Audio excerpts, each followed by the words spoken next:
Bismillahirrahmanirrahim. Assalamualaikum warahmatullahi wabarakatuh. Alhamdulillahirabbil alamin. Allahumma salli ala sayyidina Muhammadin wa ala alihi wa sahbihi wa salim ajmain. Alhamdulillah, kami dari Yayasan Rubatul Khairat Kota Ternate di bawah pimpinan Al-Habib Abdurrahman bin Kamil As-Sadaf. Sementara ini kami lagi membangun gedung pondok pesantren Rubatul Khairat Madrasah Al-Ulya yang sementara dibangun, ya. Gedung lantai 3. Kami sangat membutuhkan dana infak dan sedekah dari jamaah bapak-bapak dan ibu-ibu. Bagi yang mau berinfak untuk melanjutkan pembangunan gedung pondok pesantren, bisa ditransfer di rekening Bank Syariah Indonesia atas nama Yayasan Rubatul Khairat. Nomor rekening 723563956. Terima kasih.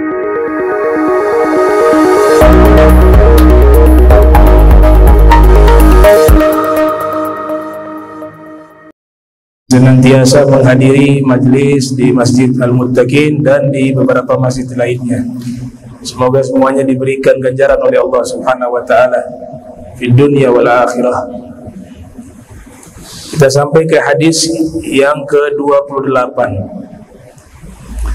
dengan tema as-sam'u wa ta'atu, yaitu ketaatan dan al-iltizamu bis sunnah, melazimkan sunnah.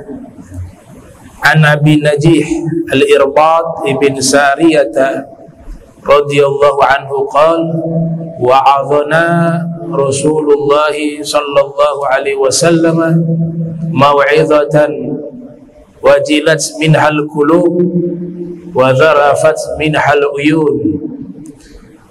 Dari sahabat bernama Abi Najih al-Irbad ibn Sariyah, beliau mengatakan Rasul memberikan nasihat kepada kami dengan suatu nasihat yang meluluhkan hati dan membuat air mata itu mengalir. Dan ini seakan-akan nasihat perpisahan. Jadi Nabi pernah menyampaikan satu nasihat kepada para sahabat, yang nasihat itu dianggap sebagai nasihat perpisahan, ya. Mau'izah muwaddi'in, nasihat perpisahan, sehingga membuat mereka menangis dan hati mereka bergetar ketika mendengarkan nasihat yang disampaikan oleh Rasulullah sallallahu alaihi wasallam. Di sini menggunakan kata wa'adha yang biasa disebut dengan mau'izah hasanah. Mau'izah hasanah itu artinya adalah nasihat yang baik. Tapi kalau makna leksikal, makna kamus, mau'izah itu artinya tazkirun bil wajibat wa da'watun ila sirati as-salihah. Artinya adalah mengajak kepada perilaku yang baik. Tazkirun bil wajibat, mengingatkan akan kewajiban-kewajiban. Jadi kalau ada ceramah yang isinya mengingatkan kita terhadap kewajiban kita kepada Allah, itu disebut mau'izah. Tazkirun bil wajibat wa da'watun ila sirati salihah, dan mengajak orang untuk berperilaku baik, berakhlak mulia. Nah, ini dua unsur ini jika ada di dalam satu ceramah disebut mau'izah. Ya, mengingatkan akan kewajiban dan mengajak berperilaku baik atau berakhlak mulia. Ada juga ahli lughah mengatakan maknanya al-qaulur raqiq, ucapan yang sangat lembut yang bisa menyentuh hati, itu disebut mau'izah. Di dalam Al-Quran Allah Subhanahu wa ta'ala berfirman di surat An-Nahl ayat 125, ud'u ila sabili rabbika bil hikmati wal mau'izah al hasanah wajadilhum billati hiya ahsan. Ajaklah ke jalan penciptamu, ud'u ila sabili rabbika bil hikmah, dengan hikmah. Hikmah ini tafsirannya ada yang menafsirkan ilmu dengan makna ilmu, ada yang menafsirkan al-isabah fil qaul wal fi'l, ya, meletakkan ucapan dan perbuatan pada porsinya. Ada juga yang mengartikan kebijaksanaan, al-hikmah. Ada juga yang mengartikan al-hikmah itu al-fiqhu, pemahaman. Ya, banyak sekali tafsiran al-hikmah yang diterangkan oleh para mufassirun di dalam kitab-kitab tafsir. Ayat ini juga menunjukkan bahwa dalam berdakwah ada akhlak, ada etika, ada adab. Padahal ayat ini lawan bicara itu yang Allah perintahkan untuk Nabi mengajak mereka ke jalan Allah itu orang-orang musyrik. Jadi dakwah kepada orang-orang musyrik sekalipun itu ke jalan Allah dengan hikmah dan nasihat yang baik. Wajadilhum billati hiya ahsan. Kalau terjadi perdebatan, maka berdebatlah dengan cara yang paling baik. Bukan cara yang baik lagi, cara yang paling baik. Ini lawannya adalah orang-orang musyrik. Nah, lantas bagaimana jika sesama muslim? Ini menurut Al-Imam Al-Wahidi Naisaburi dalam kitab Asbabun Nuzul beliau. Jadi mau'izah artinya itu, mengingatkan akan kewajiban dan mengajak orang berperilaku baik, disebut dengan al-mau'izah. Dan Nabi menyampaikan itu nasihat, seluruh sahabat hatinya bergetar, seluruh sahabat meneteskan air mata. Ya, mereka merasakan ini nasihat perpisahan. Jadi mereka belum siap kehilangan Nabi sallallahu alaihi wasallam. Ya, orang kalau sudah hidup bersama Nabi itu digambarkan oleh para sejarawan, kalau sudah pulang ke rumah pengen ketemu balik lagi. Itu. Mereka gak bisa lama di rumah, bingung. Itu. Seluruh sahabat seperti itu keadaan. Ya. Duduk dengan Nabi terasa cepat waktu. Ketika sudah kembali pulang di rumah, sampai di rumah pikiran mereka Nabi. Begitu. Sampai-sampai ada ungkapan mengatakan, kami baru merasakan bahwasanya kami hidup di dunia setelah wafatnya Nabi Muhammad SAW. Kami baru sadar ternyata kami ini selama ini hidup di dunia. Tatkala sebelumnya mereka hidup bersama Nabi, mereka merasakan bukan hidup di dunia, tapi di surga. Di saat Nabi wafat, mereka menyadari, oh ternyata kita ini masih hidup di dunia. Begitu. Ya, begitu nikmatnya bisa bergaul, berinteraksi dengan Nabi Muhammad sallallahu alaihi wasallam. Makanya kitab-kitab maulid ditulis oleh para ulama itu membangkitkan rasa cinta dan rindu kepada beliau. Ya, tujuan kitab maulid itu yang substansi itu. Ya, Al-Habib Ali Al-Habsyi dalam Maulid Simtud Duror mengatakan tujuan pembacaan maulid itu tashwikan lisami'in min khawasil mu'minin tarwihan lil muta'alliqin bihadza nuril mubin. Membangkitkan rasa rindu bagi orang yang mendengar dari orang-orang khusus dari kalangan orang beriman dan menghibur hati para pencinta Nabi Muhammad SAW. Jadi itu tujuan daripada pembacaan maulid. Nah, sehingga Alangkah baiknya maulid itu kita harus pahami maknanya. Maulid itu bukan wirid, ya, bukan zikir. Mana tanda kutip di situ adalah sirah nabawiyah versi ringkas. Tapi disisipi ada bacaan Al-Quran di situ, disisipi ada salawat di situ, disisipi ada zikir di situ. Tapi substansinya itu bukan ke situ.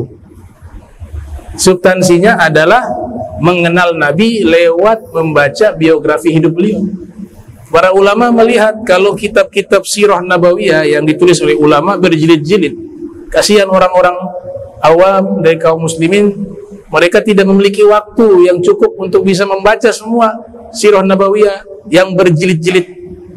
Maka berinisiatiflah para ulama, dibuat ringkasan, mukhtasar namanya. Ya itulah, jadilah kitab Maulid Ad-Dibai, Maulid Simtud Durar, Maulid Barjanzi, Maulid apa lagi banyak. Umar punya apa? Maulid Dai'ul Lami', ada Maulid Al-Azab, ada Maulid Sirajul Munir karya Ibnu Adih. Kitab mawalid banyak. Bahkan ditulis daftar kitab maulid oleh salah satu ulama hadis bernama As-Said Abdul Hayy Al-Kattani. Ya, di situ beliau sebutkan kitab-kitab mawalid, ya, yang membahas ringkasan biografi Rasul Muhammad sallallahu alaihi wasallam. Nah, jadi tujuan kita mempelajari sirah nabawiyah untuk mengenal Nabi, menumbuhkan rasa rindu, rasa cinta kepada beliau alaihi salatu wassalam. Kemudian dilanjutkan hadis tersebut, qala, nah, isi daripada nasihat yang Nabi sampaikan itu, usikum bitaqwallah azza wa jalla. Aku wasiatkan kepada kalian tentang takwa kepada Allah. Aku wasiatkan kepada kalian bertakwa kepada Allah. Ini wasiat yang amat penting. Dikatakan di dalam Al-Quran, laqad wasayna alladhina utul kitaba min qablikum wa iyyakum anittaqullah. Sungguh kami telah berikan wasiat kepada orang-orang yang diberikan kitab sebelum kalian. Kalian di sini yang dimaksud khitabnya kepada sahabat dan secara umum kepada umat Islam. Sungguh kami telah wasiatkan. Kalau ada lafaz wasiat, berarti itu sesuatu yang amat penting. Semua isi wasiat itu pasti sesuatu yang urgen, yang penting. Maka takwa ini menjadi wasiat yang amat penting. Paling minimal dalam 7 hari itu sekali itu wajib disampaikan wasiat itu untuk diingatkan kembali. Lewat apa? Lewat khutbah Jumat. Wasiat takwa hukumnya rukun. Kalau gak ada wasiat takwa dalam khutbah, maka khutbah itu dinyatakan tidak sah. Tujuan daripada khotib untuk menyampaikan wasiat takwa untuk mereview kembali, merefresh kembali wasiat yang dahulu Allah Ta'ala wasiatkan kepada seluruh hamba-hambanya. Nah, ini wasiat yang disampaikan oleh Rasul Sallallahu Alaihi Wasallam. Adapun makna takwa, ya sangat banyak definisinya, terminologinya sangat banyak. Yang umumnya itu adalah imtithalul awamir wajtinabun nawahi, melaksanakan semua perintah, meninggalkan atau menjauhi seluruh larangan. Itu istilah yang umum daripada istilah takwa. Al-Imam Ali bin Abi Thalib memiliki istilah yang berbeda tentang makna takwa. Kata Imam Ali, takwa itu al-khawfu minal jalil wal amalu bitanzil wal qana'atu bil qalil wal isti'dadu liyaumir rahil. Kata Sayyidina Ali, takwa itu adalah al-khawfu minal jalil, takut kepada Allah. Jadi orang yang enggak punya takut kepada Allah itu tidak disebut orang yang bertakwa. Takutnya ke makhluk, takut miskin, takut masalah rezeki, takut yang selain Allah bukan orang bertakwa. Sayyidina Ali mengatakan takutnya hanya kepada Allah. Al-khawfu minal jalil wal amalu bitanzil, dan beramal sesuai perintah yang ada di dalam Al-Quran maupun dalam sunnah Rasul. Al-amalu bitanzil wal qana'atu bil qalil, merasa cukup atas rizki yang Allah berikan sekalipun itu sedikit. Wal isti'dadu li yaumir rahil, dan mempersiapkan diri sebelum datangnya kematian.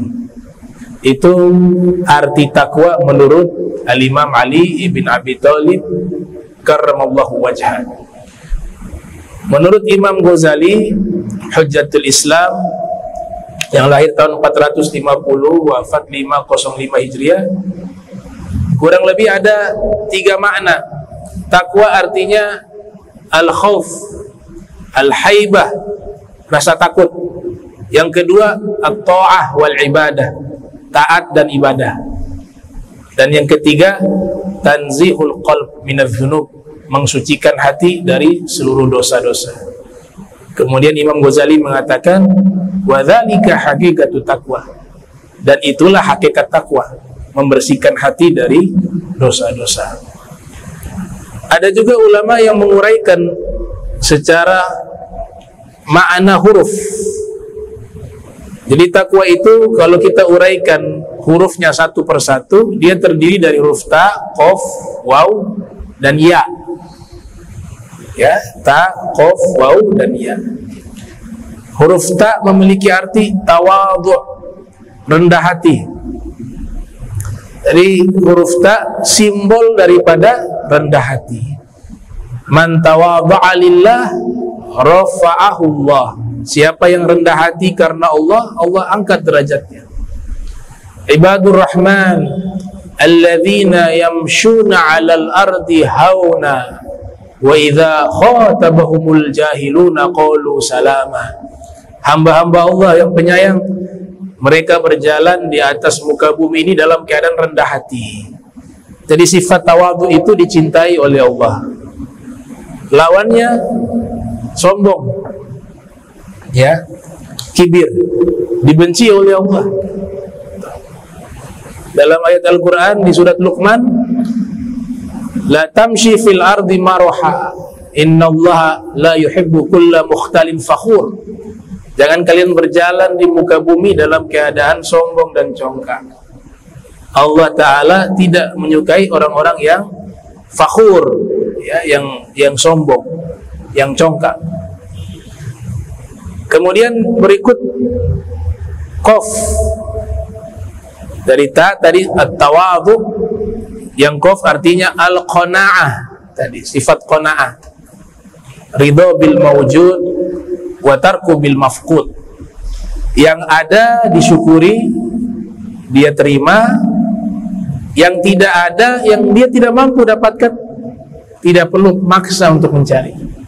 Itu namanya al-qanaah. Nabi katakan innamal gina'u nafs. Orang kaya atau kekayaan yang sesungguhnya adalah kekayaan hati. Kekayaan hati. Pernah Nabi katakan kepada Sayyiduna Abu Zar Al-Ghifari, diriwayatkan oleh Al-Hafiz Ibnu Hajar Al-Asqalani, Nabi pernah bertanya, ya Abu Zar, kaya itu apa? Sayyidina Abu Zar mengatakan, kaya itu banyak harta, wahai Rasul. Enggak. Kata Nabi, kaya itu adalah kaya hati. Wahai Abu Zar, fakir itu apa? Orang yang tidak punya harta. Kata Nabi, tidak. Fakir itu fakir hati. Jadi kalau orang kaya punya harta berlimpah, tapi takut hartanya hilang, takut hartanya berkurang, takut mengeluarkan hartanya dalam kebaikan, dia dijadikan budak dari harta tersebut. Berarti bukan orang kaya. Orang kaya itu gak butuh apa-apa.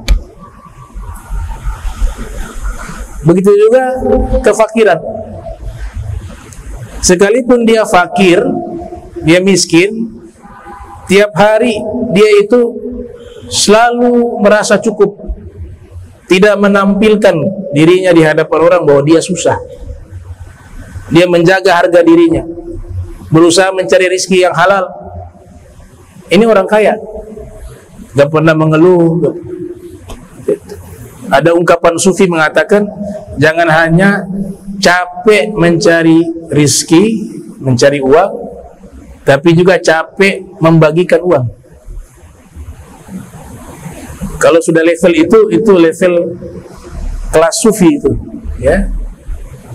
Bukan hanya capek mencari uang, tapi capek juga karena membagi-bagikan uang. Al-ghina. Kemudian yang berikut, waw, ya, huruf waw itu waro. Waro itu adalah sifat berhati-hati terhadap hukum Allah. Al-Imam Ibrahim bin Adham mengatakan waro itu maknanya dua. Tarku kulli syubhah, meninggalkan segala yang syubhat, wa tarku kulli ma la ya'ni, dan meninggalkan segala sesuatu yang tidak ada manfaat. Itu disebut sifat al-wara. Dan yang terakhir al-yakin, yakin, huruf ya, ya. Ta, qaf, waw, ya. Al-yakin adalah satu keyakinan. Yakin itulah al-imanu kulluh, kata Rasul. Yakin itulah keimanan secara keseluruhan. Semua yang kita amalkan tanpa ada yakin, amalan itu tidak berkhasiat. Ya, idil fata dikatakan dalam Imriti, ya. Idil fata hasba i'tiqadihi rufi wa kullu man lam ya'taqid lam yantafi'. Semua amalan yang dilakukan tanpa ada yakin tidak akan bisa mendatangkan manfaat. Jadi ilmu yakin itu sangat penting, ya. Dalam bahasa Al-Quran, wa'bud rabbaka hatta ya'tiyakal yakin. Sembahlah penciptamu hingga datang keyakinan. Ada yang mengartikan keyakinan di sini dengan kita istiqomah di dalam ketaatan. Nanti dengan proses perjalanan ibadah kita akan melahirkan apa? Sifat yakin. Jadi yakin itu gak bisa datang secara instan. Dia proses panjang daripada istiqomahnya seseorang dalam melaksanakan hukum-hukum Allah. Ada juga yang menafsirkan yakin di ayat tersebut adalah al-maut, kematian. Karena kematian itu satu hal yang pasti, satu keniscayaan, dan semua orang pasti yakin kematian itu akan ada. Qul innal mautal ladzi tafirruna minhu fa innahu mulaqikum thumma turadduna ila alimil ghaibi wasyahadah fayunabbiukum bima kuntum ta'malun. Itu makna takwa secara huruf. Al-Imamul Haddad mengatakan, alaika bitaqwallah fi sirri wal alan wa qalbaka nadhifu minar risi wad daran. Hendaknya kamu bertakwa kepada Allah dalam keadaan sendiri maupun dalam keadaan ramai, dan hatimu bersihkanlah daripada najis dan kotoran. Ar-rijsi najis, wad daran kotoran. Ini ada 10 bait, ya, dari Al-Habib Al-Haddad. Para ulama mengatakan 10 bait ini adalah rangkuman dari seluruh kitab Ihya Ulumuddin lil Imam Al-Ghazali, ya. Imam Ghazali punya kitab Ihya, ada yang cetakan 10 jilid, ada yang cetakan 6 jilid, ya, tergantung percetakan. Nah, itu semua isi dari kitab Ihya, kata para ulama, itu terangkum dalam 10 bait syairnya Al-Habib Al-Haddad. Jadi kalau mau lihat rangkumannya Ihya, nah, syair itu ada di Diwan Alimah. Alaika bitaqwallah fi sirri wal alan wa qalbaka nadhifu minar rizqi wad daran, ila akhir abiyat. Ada 10. Ada dalam syair mengartikan takwa itu adalah berhati-hati terhadap batasan hukum Allah. Jadi kita berhati-hati ketika menjalani hidup. Di sini ada larangan Allah. Kita berhati-hati. Ini syubhat. Kita berhati-hati. Oh, ini kalau kita masuk ke situ terjerumus ke dalam hal yang haram, kita berhati-hati. Itu sudah kategori takwa tuh. Dalam syair dikatakan khalli dzunub saghiraha wa kabiraha fa huwa tuqa wasna kamashin fauka ardi syauki yahdharu ma yara la tahkiranna saghiratan innal jibala minal hasa. Dikatakan dalam syair, bebaskanlah dirimu dari seluruh dosa-dosa kecil maupun dosa besar. Itulah takwa. Jadikanlah kamu menghindari dosa seperti orang yang berjalan di atas tanah yang banyak terdapat duri. Gimana kita berjalan di tanah ini banyak duri? Tentu kita akan hati-hati dan waspada. Begitulah cara menyikapi dosa. Harus waspada. Ya. Kalaupun terinjak atau terpeleset, itulah sifat manusia.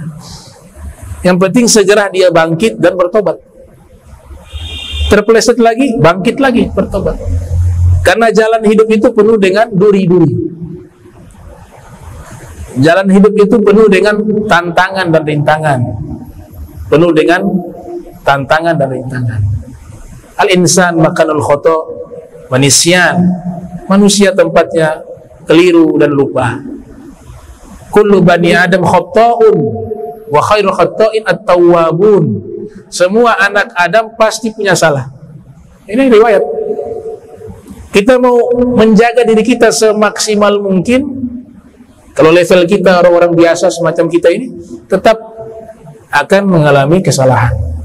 Tapi Nabi katakan, sebaik-baiknya orang yang bersalah adalah orang yang mau bertobat. At-tawwab. Ya, at-tawwabin itu artinya senang bertobat. Ini bertobat itu jadikan kebiasaan. Bukan ketika punya salah bertobat. Karena ada kesalahan yang disadari, ada kesalahan yang tidak disadari. Tapi kalau setiap hari kita jadikan kebiasaan bertobat kepada Allah, maka insya Allah dosa-dosa yang disadari itu ataupun yang tidak disadari akan diampuni oleh Allah Subhanahu wa ta'ala. Makanya teks atau lafaz di dalam Al-Quran itu bukan ta'ibin, tapi at-tawwabin. At-ta'ibin itu kesalahan, sebab dosa dia bertobat.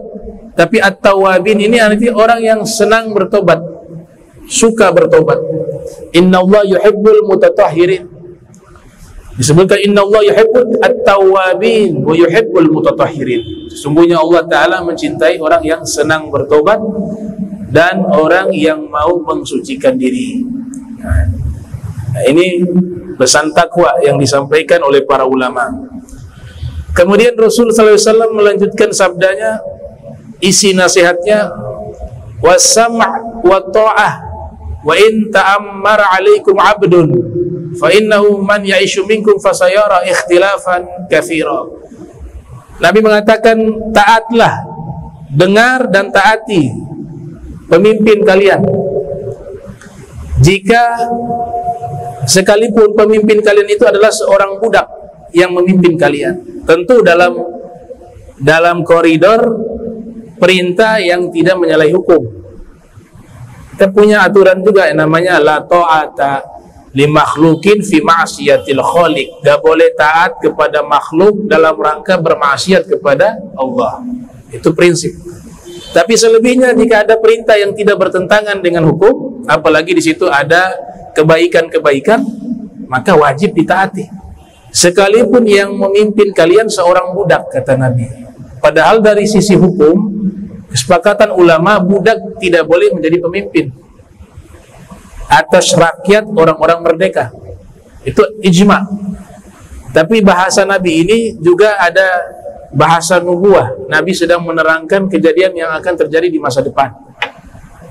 Ada satu dinasti di Mesir namanya Daulal Mamalik. Daulah Mamalik ini adalah budak-budak yang menjadi raja. Dan itu sudah ratusan tahun setelah Rasulullah wafat. hal itu terjadi. Ya. Makanya ya, Sultanul Ulama Izzuddin Ibn Abdissalam diberikan julukan Sultanul Ulama, rajanya para ulama, yang memang kitab yang beliau tulis luar biasa. Ya, kami beberapa kali membaca kitab beliau, Al-Qawaidul Kubra, Al-Qawaidul Sugra, Syajaratul Ma'arif, Zubdatut Tasawuf, dan masih banyak karya-karya beliau yang menunjukkan kedalaman ilmu beliau. Jadi layak diberikan julukan di zamannya sebagai Sultanul Ulama, rajanya para ulama.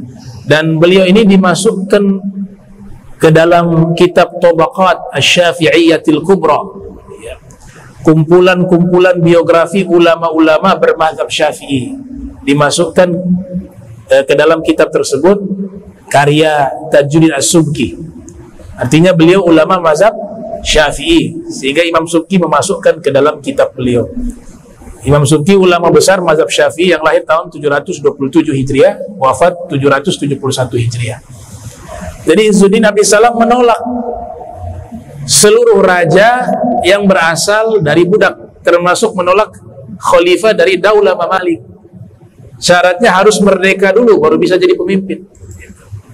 Tapi bahasa yang Nabi sampaikan dalam nasihat tersebut, sekalipun yang memimpin kalian adalah seorang budak, bukan sedang dalam rangka menerangkan masalah hukum, tapi permisalan. Sekalipun budak yang memimpin, kita wajib taati selama perintah itu perintah yang baik dan tidak bertentangan dengan syariat. Ini nubuah nih, 400-500 tahun yang akan datang setelah Nabi mengucapkan nasihat tersebut, hal itu benar-benar terjadi. Kemudian dilanjutkan nasihat yang disampaikan oleh Rasulullah SAW, fa innahu man ya'ish minkum fasayara ikhtilafan katsiran. Sesungguhnya siapa yang akan hidup dari kalian, maka kelak dia akan melihat banyak sekali terjadi perselisihan. Itu terjadi di zaman Nabi. Semua masalah terpecahkan karena ada Nabi. Masalah tentang tafsiran Al-Quran, para sahabat tinggal bertanya kepada Rasul, diterangkan oleh Rasul. Masalah hukum bertanya kepada Nabi, diterangkan oleh Nabi. Begitu juga keluarga beliau, semuanya tidak ada perselisihan tentang masalah agama ini, karena ada Nabi Muhammad sallallahu alaihi wasallam. Ya, ulama fikih memberikan istilah musyarri'. Musyarri' itu adalah orang yang berhak menentukan syariat. Musyarri'.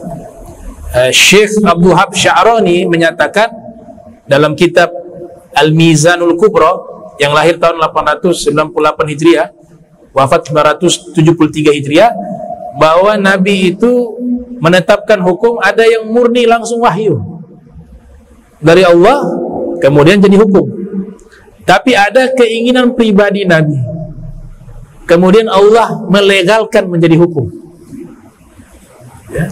Jadi Nabi bisa membuat hukum sendiri. Saya mau hukum semacam ini, jadi hukum. Gitu. Misalnya satu kasus, ya, kasus ini hukum pribadi Nabi, tapi Allah legalkan khusus hanya untuk Nabi. Setelah itu gak bisa jadi hukum. Hukumnya pada waktu itu saja. Ada wanita namanya Fatimah, suaminya namanya Huzaifah, sahabat. Nah, Huzaifah ini punya budak yang dimerdekakan namanya Salim Maula Huzaifah atau Abi Huzaifah, ya, antara namanya Huzaifah atau Abi Huzaifah. Salim ini hafal Al-Quran 30 juz, tapi mantan budak, tinggal serumah. Nah, Huzaifah ini punya profesi sebagai pedagang, biasa keluar kota. Otomatis di rumah ada Salim dengan istri, bukan mahram.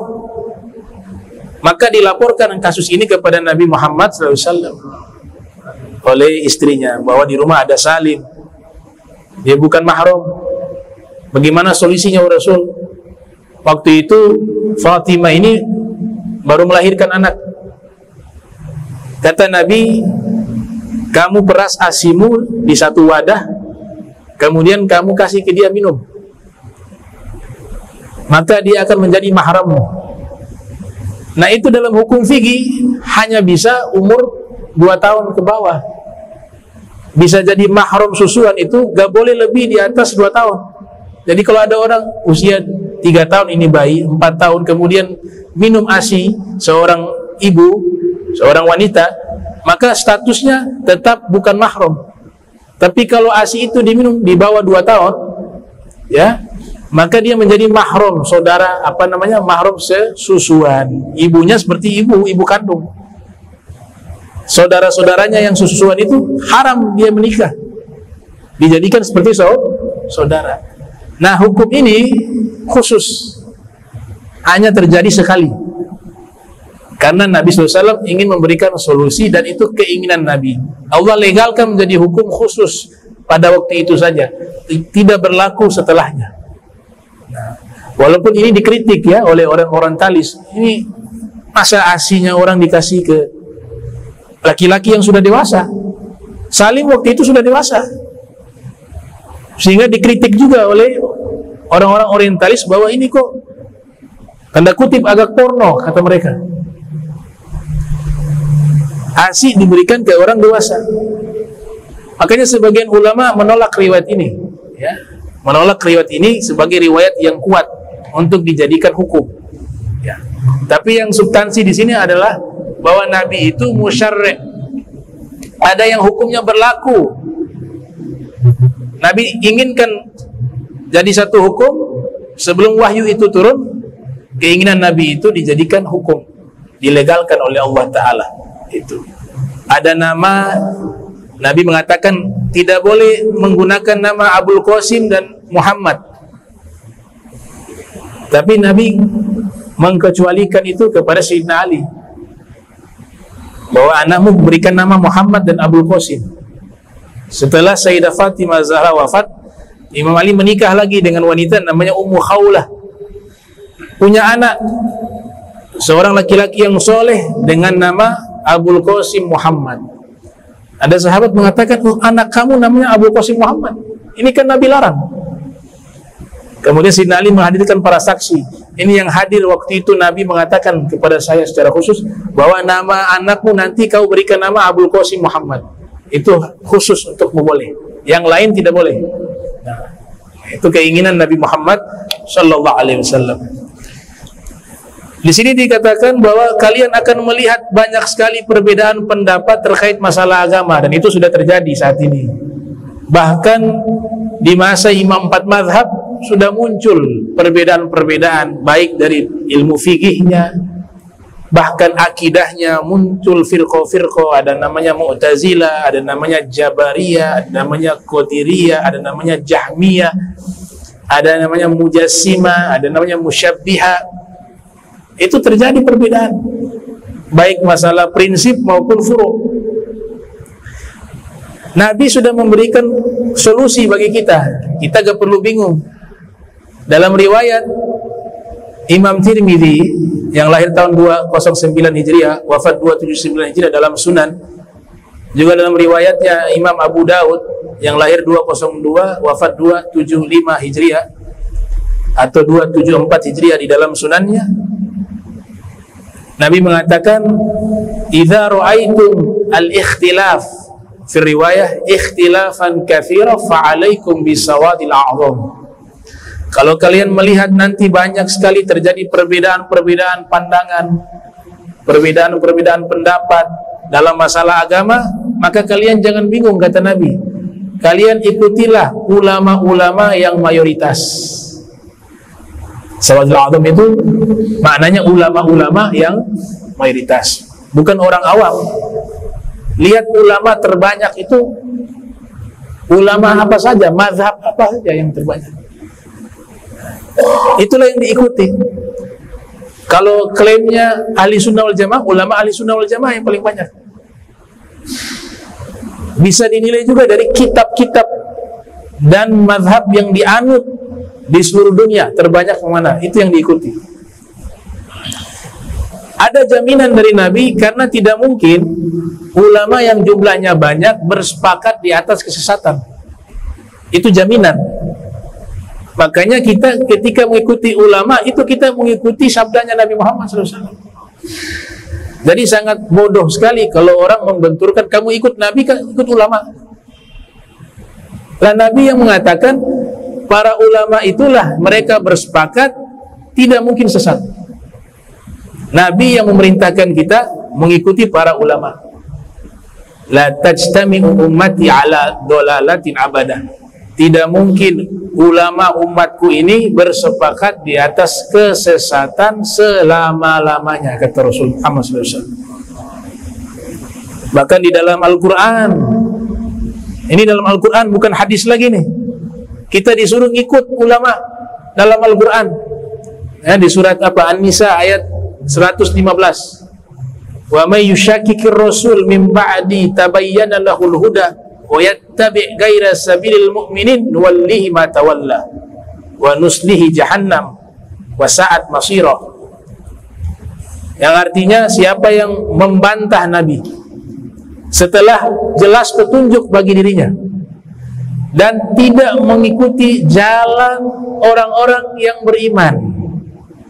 Ini penafsirannya apa?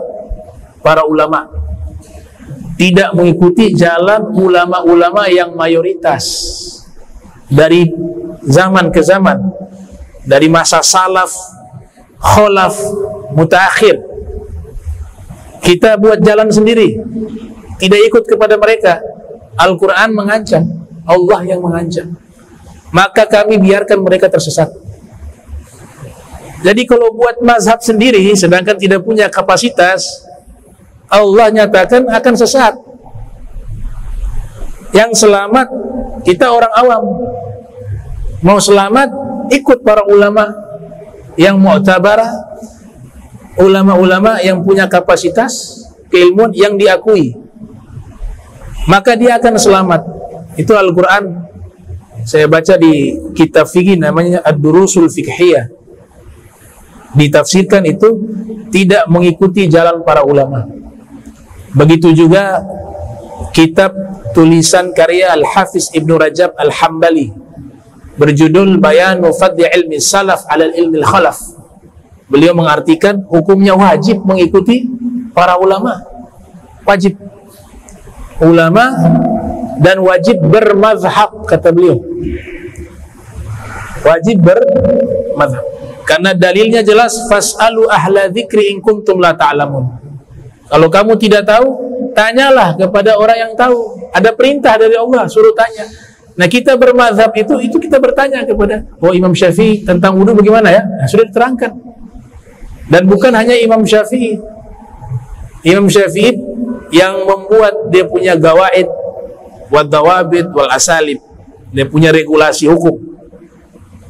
Juga beberapa ijtihad dari beliau. Tapi setelah beliau, jumlah ulama yang melengkapi mazhab beliau itu jumlahnya sangat banyak dari generasi ke generasi.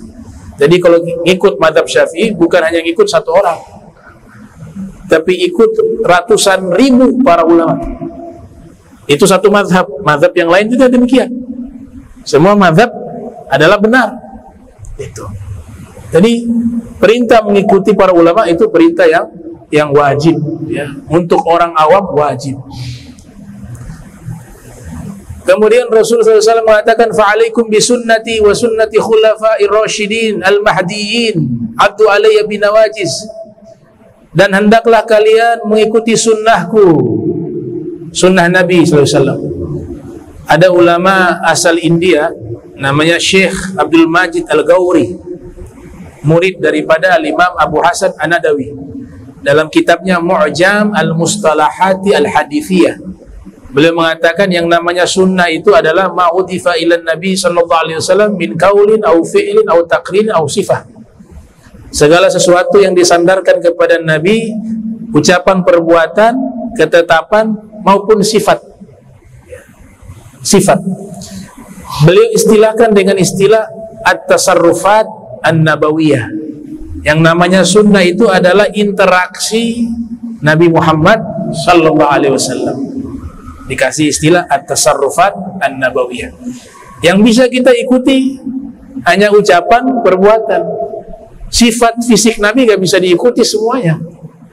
Hidung mancung, itu sudah zatiyah, kita gak bisa.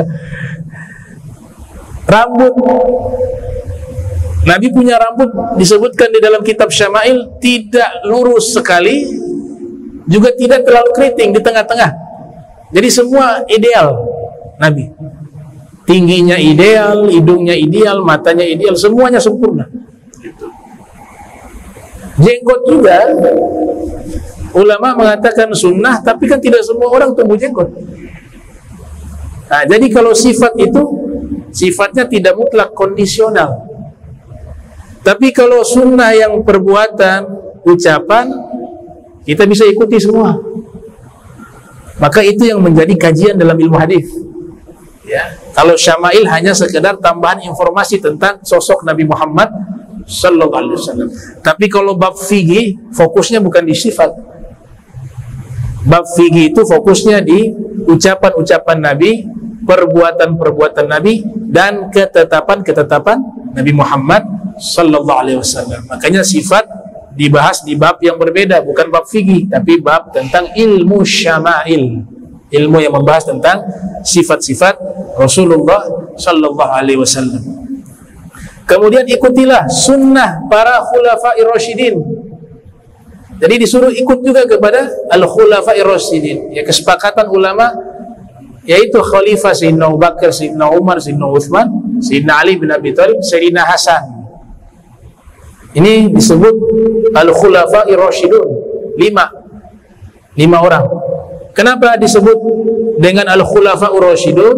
Karena dalam hadis riwayat Abu Daud At-Tayalisi dalam Musnad, juga riwayat Imam Al-Baihaqi, dan riwayat daripada Al-Imam Tabrani dalam Mu'jamnya, Nabi bersabda, al-khilafatu ba'di 30 sanatan. Khilafah setelahku 30 tahun, kata Nabi. Setelah khilafah adalah masa kerajaan, dinasti, muluk. Muluk itu kan kerajaan. Dihitung oleh ulama, khilafah setelahku, kata Nabi, 30 tahun. Sayyidina Abu Bakar memimpin 2 tahun. Wafat Sayyidina Abu Bakar diteruskan oleh Sayyidina Umar, ya, 10 tahun. Setelah Sayyidina Umar wafat, dipimpin oleh Sayyidina Uthman 14 tahun. Setelah Sayyidina Uthman wafat, dipimpin oleh Al-Imam Ali bin Abi Thalib 3 tahun 6 bulan. Kemudian 6 bulan sisanya dipimpin oleh Imam Hasan, genap 30 tahun. Maka mereka ini disebut al-khulafa'u ar-rasyidun. Abdu alaiha bin nawajis wa iyyakum wa muhdatsatil umur. Kemudian Nabi katakan, gigitlah sunnah tersebut dengan gigi geraham kalian. Artinya disuruh berpegang teguh, ya, berpegang teguh dengan sunnah Nabi. Apalagi fi hadzal zaman, ya, di akhir zaman itu sunnah menjadi sangat sulit diterapkan. Tapi makin sulit penerapan sunnah, makin besar pahala.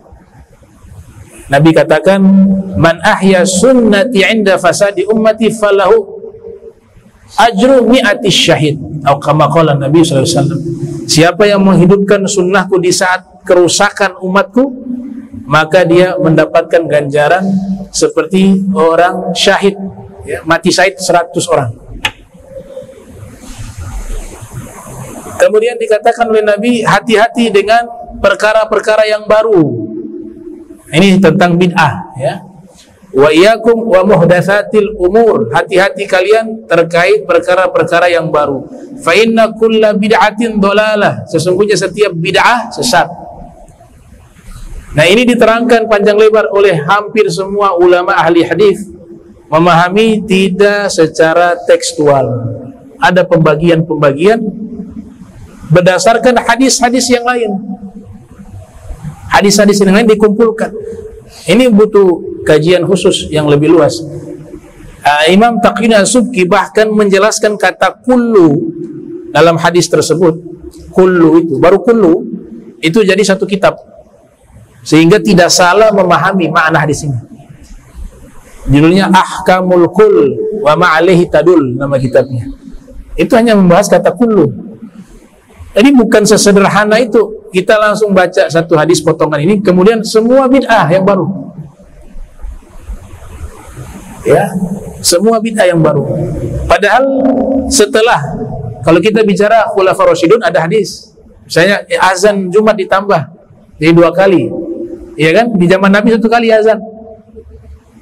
Tapi di masa khilafah Sayyidina Utsman bin Affan, Sayyidina Utsman menambahkan 2 kali. Ya bisa dijawab karena Nabi suruh ikut mereka juga. Sunnahku dan sunnah mereka. Sholat tarawih digabung jadi berjamaah waktu Ramadan di masa khilafah Sayyidina Umar bin Khattab. Kemudian disuruh Imam Ubay, Al-Imam Ubay, ya, Ka'ab bin Ubay. Ka'ab bin Ubay. Kemudian masjid diberikan penerangan waktu itu. Di zaman Nabi agak gelap. Di masa Khalifah Sayyidina Umar dikasih lampu lebih terang lagi itu masjid. Sehingga Sayyidina Ali memberikan doa khusus. Semoga Allah menerangi kuburannya Sayyidina Umar sebagaimana dia menerangi masjid kami. Di masa sahabat juga dikodifikasi Al-Quran menjadi satu mushaf. Di zaman Nabi tidak ada. Nah, tapi ini kan masih dalam konteks khulafaur rasyidun. Bisa dibantah dengan hadis ini. Ya, itu kan mereka, Nabi sudah kasih lisensi bahwa ikut sunnah mereka juga. Maka jawabannya apa? Harus setelah masa mereka. Apakah ada tabi'in yang melakukan hal-hal yang baru yang tidak bertentangan dengan syariat? Maka jawabannya ada, sangat banyak. Di antaranya adalah penulisan harokat dalam Al-Quran. Ada dhamma, ada fathah. Itu bukan di zaman khulafaur rasyidin, tapi di masa imam namanya Khalil bin Ahmad Al-Farahidi. Dalam kitab Khazinatul Asrar mengatakan beliau orang pertama yang membuat harakat di dalam Al-Quran. Ada fathah, ada sukun, ada kasro, ada dhamma. Yang sebelumnya tidak ada itu harokat. Syakal itu tidak ada di zaman Nabi SAW. Untuk mempermudah orang bisa membaca Al-Quran. Dan waktu itu tidak ada satupun yang mengingkari dari kalangan para ulama. Makkiyah Madaniyah ada yang mengatakan itu ijma ulama setelah masa Khulafaur Rasyidin. Imam Suyuti mengatakan juga, sebagian ulama mengatakan itu sensus yang dilakukan di masa Khulafaur Rasyidin, ada khilaf. Kemudian muncul ilmu-ilmu baru, dijadikan ilmu fikih, ilmu lughah yang sebelumnya tidak dijadikan satu ilmu khusus di zaman Nabi Muhammad SAW. Kemudian dibuat ma'ahid, rubat-rubat, sekolah pesantren. Di zaman Nabi gak ada pesantren, tidak ada madrasah, tidak ada kurikulum khusus. Dibuat setelah masa para ulama-ulama terus. Bahkan titik itu dibuat oleh Abu Aswad Ad-Du'ali, murid dari Imam Ali bin Abi Thalib. Nah ini setelah masa Al-Khulafa'i Rasyidin. Artinya ada pembagian bid'ah itu. Dan itu yang membagi, bahkan Ibnu Taimiyah juga membagi. Bahkan Imam Syafi'i membagi, bahkan Izzuddin Abdissalam membagi, Imam Nawawi membagi, dan seterusnya. Mereka bagi itu berdasarkan hadis-hadis yang lain. Jadi memahami hadis dikumpulkan jam'un nusus. Semua nas yang berkaitan dengan masalah tersebut dikumpulkan semua hadisnya. Dipahami sesuai kaidah bahasa Arab yang benar. Dipahami asbabul nuzul. Itu penting, asbabul urud dalam hadis. Setelah itu disimpulkan hukumnya. Nah, ini sudah diterangkan sangat luar biasa ya. Saya rasa ini jadi solusi pembahasan kullu bid'atin dhalalah. Itu karya Sayyid Abdullah bin Siddiq Al-Ghummari. Itu beliau membahas sangat luar biasa tentang makna bid'ah yang sesungguhnya dengan judul kitab Itqanus San'ah fi Tahqiqi Ma'na Bid'ah, yang membahas tentang makna bid'ah. Itu tebal sampai berapa ratus lembar ya? Bukan 1 menit langsung bilang semua bid'ah sesat. Itu kajiannya itu butuh sampai 2 bulan 3 bulan baru selesai untuk bisa memahami makna bid'ah yang sesungguhnya. Ya, inilah para ulama, mereka sudah memberikan penjelasan itu sangat jelas. Dan Nabi sudah mengatakan, taraktukum ala, saya sudah tinggalkan kepada kalian agama ini itu putih bersih, jelas semua. Lailiha kan nahariha, malamnya seperti siang. Artinya nggak ada yang samar-samar dalam agama Islam. Semuanya sudah ada keterangan yang jelas. Cuma yang menjadi masalah gak ngikut pemahaman ulama-ulama yang mu'tabarah. Ya, pengen jadi mustahid sendiri, itu yang jadi masalah. Sehingga ditabrak pendapat mereka yang sudah baku, yang sudah tertulis dari At-Turath Al-Islamiyah sebagai warisan intelektual kaum muslimin yang ada sampai masa kita. Ya, peninggalan paling minimal kitab-kitab mereka itu masih ada sampai di zaman kita.